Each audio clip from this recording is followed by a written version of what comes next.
Prince Harry is missing his own uncle's funeral in the UK because of security concerns. Instead, he's taking his wife to the cocaine-fuelled gang warfare, murder and kidnap hotspot of Colombia. Shall we remind ourselves of what Harry said about Britain? It's still dangerous, and all it takes is one lone actor, one person who reads this stuff to act on what they have read. And whether it's a knife or acid, whatever it is, and these are things that are a genuine concern for me. It's one of the reasons why I won't bring my wife back to this country. Colombia has the third highest homicide rate in South America, and they're going to visit the Vice President, who has to commute to work in a Black Hawk helicopter after receiving bomb threats. Do Harry and Meghan not realise that they are being used as useful idiots to polish the tarnished reputation of despotic regimes? That's their job now, it seems, to do PR work for despots. They went to Nigeria, one of the world's corruption capitals, so Meghan could, quote, reconnect with her roots. And now they're off to Colombia to, quote, illuminate the country's role as a beacon of culture and innovation. Well, I should probably just point out at this stage that the government faces numerous scandals, including the president's son, who stands accused of money laundering from drug cartels and funneling that money into his own father's campaign.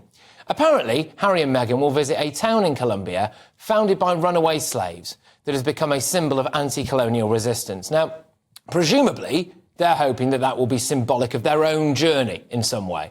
But unfortunately for Meghan, she might find that she has more in common with Colombia's vice president, who has been described as the biggest fraud, she's done nothing, only play the victim and travel around in helicopters. Their chief of staff has also just quit now after 3 months. Harry and Meghan have reportedly lost at least 18 staff since they married in 2018, with 9 or more having left since they moved to California in 2020. Some of the others that they've parted company with reportedly include the manager of Archwell, their producer and their head of audio. So that's their chief of staff, the person presumably managing a lot of their charity work, the people looking after their video content, and the person looking after their audio content. I mean, I imagine their private chef feels as though every meal could be his last. Meghan has also failed to find a chief executive for her new cooking and lifestyle brand, American Riviera Orchard, despite having interviewed several candidates. I can't help but wonder if there's a common denominator here. One of Prince William's friends said Harry should apologise to the Colombians while he's there for using cocaine in his youth, because Colombia is a country that's been destroyed by narco-terrorists servicing wealthy drug users in the West, and he should stand up and apologise for his own participation in that disgusting trade. I mean, you put all of that together, and I think you have to wonder, don't you? Are Harry and Meghan massive hypocrites? Let's get our thoughts on my panel. GBNews presenter and writer Emma Webb. We also have landlord, businessman and activist Adam Brooks and former Labour Minister Bill Rammell. Emma, are Harry and Meghan massive hypocrites? You don't say. I mean, just even hearing you read it out there, it's quite extraordinary. Wasn't it somebody who was involved with their Spotify podcast also, or maybe both of them referred to them as being frauds in some way? And maybe Harry should be paying them reparations in Colombia for all of the cocaine that he's used over the years. Well, there we go. I mean, look, Adam, I do find it, slightly ridiculous that you would miss your own uncle's funeral because of security fears and security concerns, but you are willing to take your wife to one of the murder, drug-fuelled kidnap hotspots in the world. It's crazy. Yeah. I don't believe a word they say.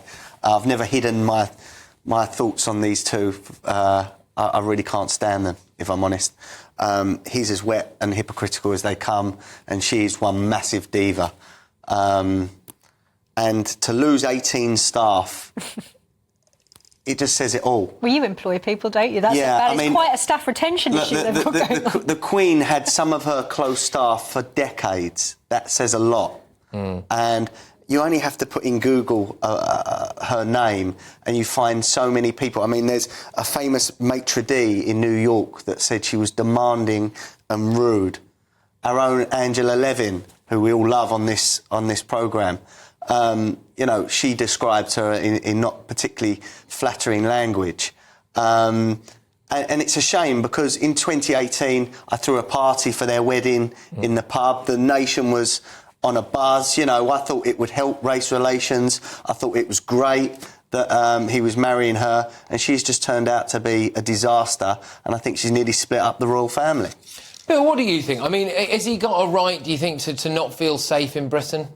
No, he hasn't. Look, I was going to express some sympathy for Harry, and I'll come on to do that, but I'd forgotten that contrast between Colombia and the UK. As a minister, I went to Colombia 3 times, and I only went with protection officers because it's one of the most dangerous countries in the world. And to compare safety in the UK to Colombia is just hogwash. However, I think you can have some sympathy for him. I think he's a damaged young man. You know, he lost his mother at a very early age, and that's clearly scarred him. He's estranged from his father and his brother. And speaking as a human being, not a monarchist, I think that's very sad. But, you know, judgment calls all the time. They seem to get wrong. To paraphrase Oscar Wilde, to lose one member of staff from your entourage might be deemed unfortunate. To lose 18 in 6 years is a bit of a disaster.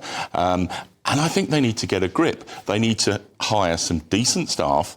More importantly, they need to listen to them and bluntly be told what to do because they're trashing their brand. The other aspect of this, though, is going to countries like Nigeria for a bit of PR. They're doing PR for, you know, a regime over there that I think, you know, they would probably balk at, really, if it was some kind of Western regime. You know, similar issues in Colombia here. Is this their job now, to do PR for despots? Well, you took the thought right out of my head, because they want to talk about things like online harms and children's safety, but did they call out Boko Haram and the kidnapping of schoolgirls when they were in Nigeria? I don't think they did. And I think that for young people in both Colombia and Nigeria, online harms are probably the least of their worries. The two of them just seem so out of touch. I mean, even when you see them on the screen, there's something kind of absurd about the two of them. It's almost a kind of level of detachment that is delusional in some way. And the way that they are continually trying to kind of launder their reputation while holding on to that victim mentality, it's gone past the point of being annoying now. And in a way, I almost feel a bit sorry for them, because I don't. I mean, I just can't fathom what must be going on in their heads. They are so detached from reality. But I think you've got to recognise, when you're in a hole, stop digging. And they are in a hole. They're in a big hole. I think they can recover their reputation, but they've really got to take professional advice and they've got to listen to that advice and bluntly do what they're told. But even on that Nigeria trip, many commentators and many journalists called out about how apparently she was so rude to the teachers on the trip to the school there. So she can't help herself. Doesn't matter what, you know, position you put her in, her behaviour, her true self seemingly comes through. Okay. So, I mean, but do you think that they have actually at times, though, been quite unfairly treated by the media about all of this stuff? Though? Well, I think there's an element that any misstep will be highlighted in a way that it wouldn't be for other members of the royal family. But it's because of what's happened, how it's come about, and the exposure they've had. But they've got to live with that, and they've got to recognise it, and they've got to try to turn it round if they want any future for themselves. I don't think that's true at all. I mean, if you look at the way that Kate was treated, weighty Katie, she just persevered and behaved with dignity, and then she has become the sweetheart of the nation. So I think if Meghan Markle in particular, but both of them, had behaved differently and hadn't sort of ratted out their own family for their own personal gain and played the victim repeatedly, moaning about how their cottage at the palace is too small and all these things, then they would have been treated differently. And actually, they, in many ways, they've made the situation so toxic. OK, take another example. You and I were sitting in the green room just now and seeing a previous clip of the King now selling £135 aftershave. He's doing a Meghan Markle. Now, you know, if they had done that, it would have been banner headlines.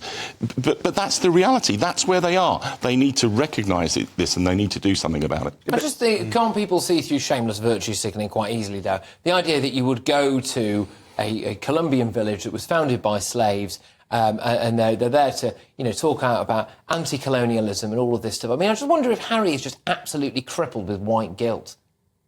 Is that kind of what it is? I mean, has he just got to flagellate himself in public until what? Until someone forgives him? I think he does exactly what she tells him to do. But let's remember, this is a couple that basically intimated to the world that the royal family was racist and terrible people, and then decided to give their kids royal titles.